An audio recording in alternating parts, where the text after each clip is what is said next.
ಕೆಲವೇ ಕ್ಷಣಗಳಲ್ಲಿ ಸಿಎಂ ಸಿದ್ದರಾಮಯ್ಯ ವಿರುದ್ಧ ಎಫ್ಐಆರ್ ದಾಖಲಾಗಲಿದೆ. ಲೋಕಾಯುಕ್ತ ಕಚೇರಿಯಲ್ಲಿ ಕಳೆದ ಒಂದಷ್ಟು ಹೊತ್ತಿನಿಂದ ಈ ಪ್ರಕ್ರಿಯೆ ಆರಂಭ ಆಗಿದೆ. ಲೋಕಾಯುಕ್ತ ಕಚೇರಿಯಲ್ಲಿ ಟೈಪ್ ಆಗ್ತಾ ಇದೆ ಎಫ್ಐಆರ್ ಪ್ರತಿ. ಯಾವ ಕ್ಷಣದಲ್ಲಿ ಬೇಕಾದ್ರೂ ಎಫ್ಐಆರ್ ವಿಚಾರ ಈಗ ಹೊರಬೀಳಬಹುದು. ಆ ದಾಖಲಾಗುವಂತಹ ವಿಚಾರ ನಾವು ಕಾಪಿ ಕೂಡ ಸಿಗುತ್ತೆ ನಮಗೆ. ಟೈಪ್ ಆಗ್ತಾ ಇದೆ ಎಫ್ಐಆರ್ ಪ್ರತಿ. ಮೈಸೂರು ಲೋಕಾಯುಕ್ತ ಕಚೇರಿಯಲ್ಲಿ ಎಫ್ಐಆರ್ ಪ್ರಕ್ರಿಯೆ ಏನೆಲ್ಲ ವಿಚಾರವನ್ನು ಉಲ್ಲೇಖ ಮಾಡಲಾಗುತ್ತೆ.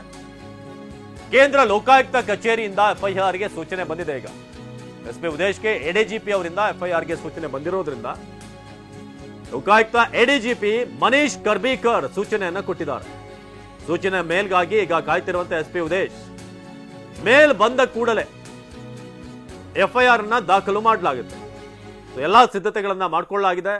ಸಿಎಂ ಸಿದ್ದರಾಮಯ್ಯ ವಿರುದ್ಧ ಇನ್ನೇನು ಕೆಲವೇ ಕ್ಷಣಗಳಲ್ಲಿ ಎಫ್ಐಆರ್ ದಾಖಲಾಗಲಿದೆ. ಸೊ ಒಮ್ಮೆ ಎಫ್ಐಆರ್ ದಾಖಲಾದ್ಮೇಲೆ ಈ A1 ಅಕ್ಯೂಸ್ 1 2 ಏನಿರುತ್ತೆ ಇದೆಲ್ಲವೂ ಕೂಡ ಅಧಿಕೃತವಾಗಿ ಅವರಿಗೆ ಮಾನ್ಯವಾಗುತ್ತೆ. ಹಾಗೆ ಎಂಟೈರ್ ಈ ಕೇಸ್ಗೆ ಸಂಬಂಧಪಟ್ಟ ಹಾಗೆ ಎಲ್ಲಿಂದ ಶುರುವಾಯಿತು, ಯಾರ್ಯಾರು ಅಧಿಕಾರಿಗಳಿದ್ರು, ಜೊತೆಗೆ ದೂರುದಾರ ಯಾರು, ಎಲ್ಲ ಸ್ಟೇಟ್ಮೆಂಟ್ ಅನ್ನು ಕೂಡ ಪಡೆಯಲಾಗುತ್ತೆ. ತನಿಖೆ ಆರಂಭ ಆಗುತ್ತೆ. ಮುಂದಿನ ಹಂತದಲ್ಲಿ ಮುಖ್ಯಮಂತ್ರಿ ಸಿದ್ದರಾಮಯ್ಯ ಕೂಡ ಬಂದು ಸ್ಟೇಟ್ಮೆಂಟ್ ಅನ್ನು ಕೊಡಬೇಕಾದಂತ ದಿನಗಳು ಬರ್ತವೆ. ಸೊ ಲೋಕಾಯುಕ್ತ ಕಚೇರಿಯಲ್ಲಿ ಟೈಪ್ ಆಗ್ತಾ ಇದೆ ಎಫ್ಐಆರ್ ಪ್ರತಿ.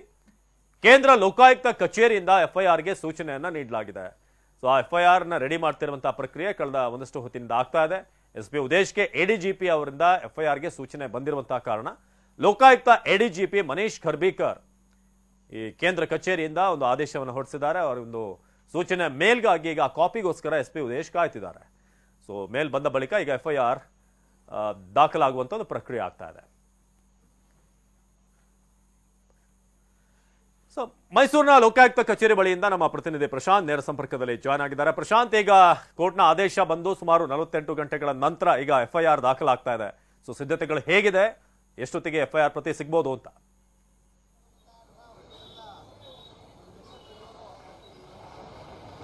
ಅವಿನಾಶ್, ನಿಜಕ್ಕೂ ಕೂಡ ಸಾಕಷ್ಟು ಗೊಂದಲಗಳಿತ್ತು. ಇವತ್ತು ಎಫ್ಐಆರ್ ಆಗತ್ತಾ ಅಥವಾ ಆಗಲ್ವಾ ಅನ್ನುವಂಥದ್ದು ಸಾಕಷ್ಟು ಸಂಶಯಗಳು ಮೂಡಿತ್ತು. ಆದರೆ ಇದೀಗ ಇನ್ನೇನು ಕೆಲವೇ ನಿಮಿಷಗಳಲ್ಲೂ ಕೂಡ ಎಫ್ಐಆರ್ ಕೂಡ ಸಿಎಂ ಸಿದ್ದರಾಮಯ್ಯ ವಿರುದ್ಧ ಆಗ್ತಾ ಇದೆ. ಯಾಕಂದ್ರೆ ಈ ಸಿದ್ದರಾಮಯ್ಯ ವಿರುದ್ಧ ಎಫ್ಐಆರ್ ಅನ್ನು ಹಾಕಬೇಕು ಅಂತೇಳಿ ಜನಪ್ರತಿನಿಧಿಗಳ ಕೋರ್ಟ್ ಆದೇಶವನ್ನು ಮಾಡಿದ ನಂತರದಲ್ಲಿ ಯಾವುದರ ಅಡಿಯಲ್ಲಿ ಎಫ್ಐಆರ್ ಅನ್ನು ದಾಖಲಿಸಬೇಕು ಅನ್ನುವಂಥ ಸಾಕಷ್ಟು ಗೊಂದಲಗಳಿತ್ತು. ಅಂದ್ರೆ BNS ಅಡಿ ಎಫ್ಐಆರ್ ಅನ್ನು ದಾಖಲು ಮಾಡಬೇಕಾ ಅಥವಾ CRPC ಅಡಿ ಎಫ್ಐಆರ್ ಅನ್ನು ದಾಖಲು ಮಾಡಬೇಕಾ ಅನ್ನುವಂಥ ಸಾಕಷ್ಟು ಗೊಂದಲಗಳಿತ್ತು. ಹೀಗಾಗಿ ತಮ್ಮ ಮೇಲಧಿಕಾರಿಗಳಿಗೆ ಮೈಸೂರು ಲೋಕಾಯುಕ್ತ SP ಅವರು ಒಂದು ಮನವಿಯನ್ನ ಮಾಡಿಕೊಂಡಿದ್ರು. ಅವರ ಆದೇಶ ಮೇಲೆ ADGP ಅವರಿಗೆ ಮನವಿಯನ್ನ ಮಾಡಿಕೊಂಡಿದ್ರು. ADGP ಅವರಿಗೆ ಪರಿಶೀಲನೆ ಮಾಡಿ ಮೈಸೂರು ಲೋಕಾಯುಕ್ತ SP ಅವರಿಗೂ ಕೂಡ ಆದೇಶವನ್ನ ಮಾಡಿರುವಂತದ್ದು. ಈ ನಿಟ್ಟಿನಲ್ಲಿ ಈಗ ಲೋಕಾಯುಕ್ತ ಕಚೇರಿಯಲ್ಲಿ ಈಗಾಗಲೇ ಪ್ರತಿ ಕೂಡ ರೆಡಿ ಆಗ್ತಾ ಇರುವಂತದ್ದು. ಸಾಕಷ್ಟು ಪರಿಶೀಲನೆ ಕೂಡ ಮಾಡಿದ್ದಾರೆ. ಅಂದ್ರೆ ಕೋರ್ಟ್ CRPC ಅಡಿಯಲ್ಲಿ ಎಫ್ಐಆರ್ ಅನ್ನು ದಾಖಲಿಸಿ ಅನ್ನೋಂಥದ್ದು ಕೂಡ ಸೂಚನೆ ಕೊಟ್ಟಿತ್ತು. ಆದ್ರೆ ಅದರಡಿ ದಾಖಲನ್ನ ಮಾಡಿದ್ರೆ ಏನಾದ್ರು ತೊಂದರೆಗಳಾಗುತ್ತಾ ಅನ್ನೋ ನಿಟ್ಟಿನಲ್ಲಿ ಮೇಲಧಿಕಾರಿಗಳಿಗೂ ಕೂಡ ಸಾಕಷ್ಟು ಕೇಳ್ಕೊಂಡಿದ್ರು, ಮನವಿಯನ್ನ ಮಾಡ್ಕೊಂಡಿದ್ರು.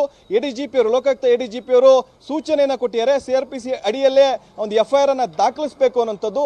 ಈ ನಿಟ್ಟಿನಲ್ಲಿ ಈಗ ಲೋಕಾಯುಕ್ತ ಕಚೇರಿಯಲ್ಲಿ ಸಿಎಂ ಸಿದ್ದರಾಮಯ್ಯ ವಿರುದ್ಧ ಸೇರಿದಂತೆ 4 ಜನರ ವಿರುದ್ಧ ಕೂಡ ಎಫ್ಐಆರ್ ಆಗ್ತಾ ಇದೆ. ಇದೇನು ಕೆಲವೇ ಕ್ಷಣಗಳಲ್ಲೂ ಕೂಡ ಎಫ್ಐಆರ್ ಪ್ರತಿ ಕೂಡ ಸಿಗುತ್ತಾ ಅಂದ್ರೆ ಪ್ರಮುಖವಾಗಿ ಸಾಕಷ್ಟು ಅಂಶಗಳನ್ನು ಉಲ್ಲೇಖಿಸಬೇಕು. ಪ್ರತಿಯೊಂದನ್ನು ಕೂಡ ಪರಿಶೀಲನೆ ಮಾಡಿ ಈಗ ಎಫ್ಐಆರ್ ಪ್ರತಿಯನ್ನು ಕೂಡ ರೆಡಿ ಮಾಡ್ತಾ ಇದ್ದಾರೆ. ಫೈನಲ್ ರಿಪೋರ್ಟ್ ರೆಡಿ ಆದ ನಂತರ, ಎಫ್ಐಆರ್ ರೆಡಿ ಆದ ನಂತರ ಮೇಲಧಿಕಾರಿಗಳ ಗಮನಕ್ಕೆ ತಂದು ಎಫ್ಐಆರ್ ಕೂಡ ಇನ್ನೇನು ಕೆಲವೇ ನಿಮಿಷಗಳಲ್ಲೂ ಕೂಡ ರೆಡಿ ಆಗಿರುವಂತದ್ದು. ಅವಿನಾಶ್, ಪ್ರಶಾಂತ್, ಈ ಎಫ್ಐಆರ್ ವಿಚಾರವಾಗಿ ಬಹಳ ಗೊಂದಲ ಆಯ್ತು. ಏನಂತಂದ್ರೆ ದೂರುದಾರ ಹೇಳ್ತಾ ಇದ್ರು ಬೇಕಂತಲೇ ಟೈಮ್ ಡ್ರ್ಯಾಗ್ ಮಾಡ್ಲಾಗ್ತಿದೆ, ಸಿದ್ದರಾಮಯ್ಯನವರಿಗೆ ಅನುಕೂಲ ಆಗ್ಬೇಕು ಅಂತ ಇವ್ರು ಮಾಡ್ತಿದ್ದಾರೆ ಅಂತ. ಹಾಗಾಗಿ ಈಗ ಈ ಎಫ್ಐಆರ್ ದಾಖಲಾಗ್ತಿರೋದ್ರಿಂದ ಈಗ ನಾಳೆಯಿಂದ ಮತ್ತೆ ಈಗ ರಜೆಯಲ್ಲಿ ಇರುವಂತಹ ಕಾರಣ ಸೊ ಏನ್ ನಿರೀಕ್ಷೆ ಮಾಡಬಹುದು? ಜೊತೆಗೆ ಈ A1 A2 ಅನ್ನೋದೆಲ್ಲ ಈಗ ಲೀಗಲಿ ಅಫಿಷಿಯಲಿ ಈಗ ಆಗುತ್ತೆ, ಮಾನ್ಯವಾಗುತ್ತೆ. ಸೊ ಮುಂದೆ ಏನೆಲ್ಲ ನಿರೀಕ್ಷೆ ಮಾಡಬಹುದು? ಯಾಕಂದ್ರೆ ದೂರುದಾರರು ಯಾರ್ಯಾರ ಆ ಸಂದರ್ಭದಲ್ಲಿ ಮುಡಾದಲ್ಲಿ ಸೇವೆಯಲ್ಲಿದ್ರು ಇದೆಲ್ಲವೂ ಕೂಡ ಮುಖ್ಯವಾಗುತ್ತೆ. ಯಾರ್ಯಾರು ಇದರಲ್ಲಿ ಭಾಗಿಯಾಗಿರ್ಬೋದು ಅನ್ನೋ ವಿಚಾರ. ಸೊ ಈಗ ಮುಂದೇನು ಅಂತ ಅಂದ್ರೆ ಈಗಾಗಲೇ ತಡ ಆಗಿದೆ ಅನ್ನೋ ಒಂದ್ ಕಡೆ ಈಗ ದೂರುದಾರರು ಕೂಡ ಆರೋಪ ಮಾಡ್ತಿದ್ದಾರೆ, ಲೇಟ್ ಆಯ್ತು ಎಫ್ಐಆರ್ ಮಾಡ್ತಿರೋದು ಅಂತ.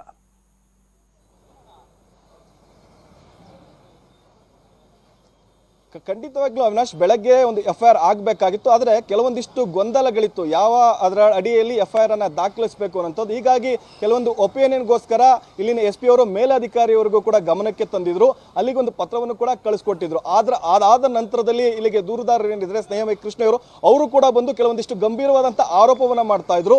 ಬೇರೆಯವರಿಗೆ ಅನುಕೂಲವನ್ನ ಮಾಡಿಕೊಡೋ ನಿಟ್ಟಿನಲ್ಲೂ ಕೂಡ, ಮೇಲ್ಮನವಿಗೆ ಹೋಗಕ್ಕೆ ಅನುಕೂಲ ಮಾಡಿಕೊಡೋ ನಿಟ್ಟಿನಲ್ಲಿ ಎಫ್ಐಆರ್ ಅನ್ನ ಹಾಕುವಂತದ್ದು ಕೂಡ ಸಾಕಷ್ಟು ತಡವನ್ನ ಮಾಡ್ತಾ ಇದ್ದಾರೆ. ಹೀಗಾಗಿ ಎಫ್ಐಆರ್ ಅನ್ನ ಮಾಡ್ತಾ ಇಲ್ಲ ಅಂತ. ಆದ್ರೆ ADGP ಅವರಿಗೆ ಒಂದು ಒಪಿನಿಯನ್ ಕೇಳಿದ ನಂತರ ಅವರು ಕೂಡ ಪರಿಶೀಲನೆ ಮಾಡಿ ಕೋರ್ಟ್ ಏನು ಆದೇಶವನ್ನ ಮಾಡಿದೆ ಅದರಂತೆ FIR ಅನ್ನ ದಾಖಲಿಸುವಂತೆನೂ ಕೂಡ ಇಲ್ಲಿ SP ಅವರಿಗೆ ಸೂಚನೆ ಕೊಟ್ಟಿರುವಂತದ್ದು. ಈ ನಿಟ್ಟಿನಲ್ಲಿ A1 ಆಗಿ CM ಸಿದ್ದರಾಮಯ್ಯ ಅವರು, ಅವರ ಪತ್ನಿ, ಅವರ ಬಾಮೈದ ಮತ್ತೆ ಅವರ ಜಮೀನಿನ ಮೂಲ ಮಾಲೀಕ ಏನಿದ್ರು ಅವರ 4 ಜನರ ವಿರುದ್ಧನೂ ಕೂಡ A1 ನಿಂದ A4 ವರೆಗೂ ಕೂಡ FIR ಅಲ್ಲಿ ಉಲ್ಲೇಖ ಮಾಡ್ತಾ ಇದ್ದಾರೆ.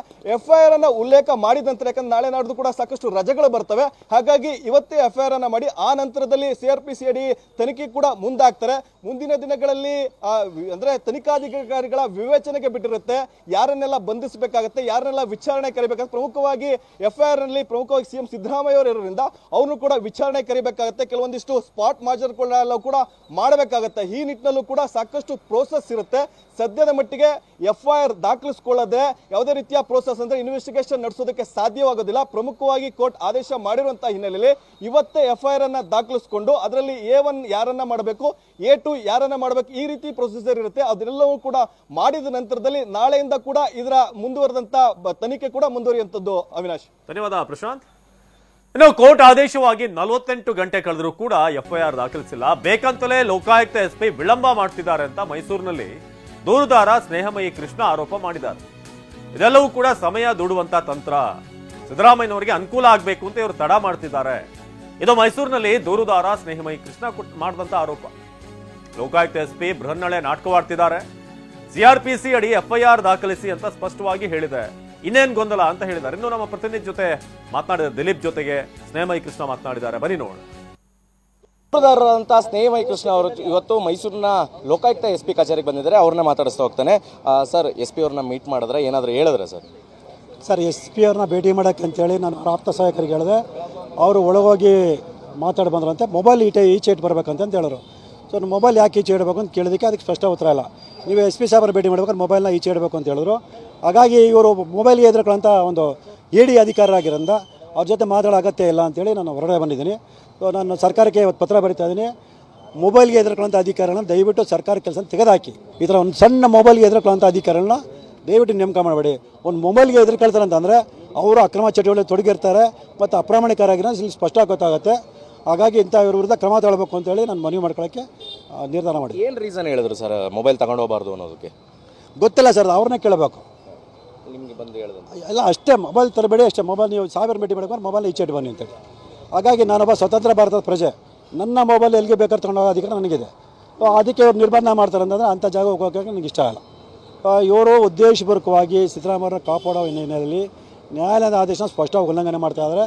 ಹಾಗಾಗಿ ಇವರ ದುರಾಡಳಿತವನ್ನು ಇವರು ನ್ಯಾಯಾಂಗ ನಿಂದನೆ ಮಾಡ್ತಿರೋದನ್ನು ಮಾನ್ಯ ನ್ಯಾಯಾಲಯದ ಗಮನಕ್ಕೆ ತಂದು ಇವ್ರ ವಿರುದ್ಧ ಖಾಸಗಿ ಮೊಕದ್ದಮೆಯನ್ನು ಮತ್ತು ನ್ಯಾಯಾಂಗ ಪ್ರಕರಣ ದಾಖಲು ಮಾಡೋದಕ್ಕೆ ನಾನು ನಿರ್ಧಾರ ಮಾಡಿದ್ದೀನಿ. ಈ ಬಗ್ಗೆ ನನ್ನ ವಕೀಲರ ಜೊತೆ ಚರ್ಚೆ ಮಾಡ್ತೀನಿ. ಸರ್, ಇನ್ನೂ ಕೂಡ FIR ದಾಖಲಾಗಿಲ್ಲ, ಈಗಲೂ ಕೂಡ ಗೊಂದಲ ಇದೆ ಅಂತ ಮಾತುಗಳನ್ನ ಹೇಳ್ತಾ ಇರುವಂಥದ್ದು. CRPCಲಿ ಮಾಡಬೇಕಾ ಅಥವಾ ಭಾರತೀಯ ನ್ಯಾಯ ಸಮಿತಿ ಹೊಸ ಕಾನೂನಿನ ಅಡಿಯಲ್ಲಿ ಮಾಡಬೇಕಾ ಅನ್ನುವಂಥದ್ದಲ್ಲಿ ಗೊಂದಲ ಇದೆ ಅನ್ನುವಂಥ ನಿಟ್ಟಿನಲ್ಲಿ ಅವರು ಪತ್ರ ಬರೀತಿದ್ದಾರಂತೆ. ಸರ್, ನಾನು ಇದನ್ನೇ ಹೇಳ್ತಿದ್ದೀನಿ, ಸರ್ಕಾರಕ್ಕೆ ಸಮರ್ಥ ಇರತಕ್ಕಂಥ ಅಧಿಕಾರನ ಅಂತ ಸ್ಥಾನಕ್ಕೆ ಕೂರಿಸಿ. ಇಲ್ಲಿ ಕಾನೂನು ಸ್ಪಷ್ಟವಾಗುತ್ತೆ ನೋಡಿ. ನಾನೊಬ್ಬ SLC ಓದಿರೋ ವ್ಯಕ್ತಿ, ನನಗೆ ಕಾನೂನು ಸ್ಪಷ್ಟವಾಗಿರುತ್ತೆ. ಕಾನೂನು ಸ್ಪಷ್ಟವಾಗಿ ಹೇಳಿದೆ, ಜುಲೈ 1ಕ್ಕಿಂತ ಮುಂಚೆ ನಡೆದಂಥ ಘಟನೆಗೆ ಮತ್ತು ಜುಲೈ 1ಕ್ಕಿಂತ ಮುಂಚೆ ಅದಕ್ಕೆ ಸಂಬಂಧಪಟ್ಟ ಯಾವುದಾದ್ರು ಒಂದು ದೂರು ದಾಖಲಾಗಿದ್ದಲ್ಲಿ ಹಳೆ ಪ್ರಕರಣ ಕಾನೂನು ಪ್ರಕರಣ ದಾಖಲು ಮಾಡಬೇಕಂತ ಸ್ಪಷ್ಟವಾಗಿದೆ. ಸೊ ಈ ಹಿನ್ನೆಲೆಯಲ್ಲೇ ಮಾನ್ಯ ನ್ಯಾಯಾಲಯಗಳು ಕೂಡ ಹಳೆ ಕಾನೂನಾದ CRPC ಅಡಿಯಲ್ಲೇ ಪ್ರಕರಣ ದಾಖಲು ಮಾಡೋಕ್ಕೆ ಸ್ಪಷ್ಟವಾಗಿ ಆದೇಶ ಮಾಡಿದೆ. ಗೊಂದಲ ಏನಿದೆ ಇಲ್ಲಿ? ಹಾಗಾದ್ರೆ ನ್ಯಾಯಾಲಯಕ್ಕೆ ಗೊಂದಲ ಇದೆ ಅಂತ ಅರ್ಥ. ಇವರಿಗೆ ಯಾವ ಕಾರಣಕ್ಕೋಸ್ಕರ ಲೇಟ್ ಮಾಡ್ತಾ ಇದ್ದಾರೆ ಅಂತ ಅನ್ಸುತ್ತೆ ಸರ್ ನಿಮಗೆ? ಸರ್, ಇಲ್ಲಿ ಸ್ಪಷ್ಟವಾಗಿ ಸಿದ್ದರಾಮಯ್ಯವ್ರನ್ನ ಕಾಪಾಡೋ ಉದ್ದೇಶ. ಈಗ ನಿನ್ನೆ ಮೊಕದ್ದಮೆ ದಾಖಲೆ ಮಾಡಬೇಕಾಗಿತ್ತು, ನಿನ್ನೆ ನಾಪತ್ತಾಗಿ ಒಂದು ದಿವಸ ಕಳೆದ್ರು. ಸೊ ಇವತ್ತೊಂದು ದಿವಸ ಕಳೆದು ಬಿಟ್ರೆ ನಾಳೆ ಸರ್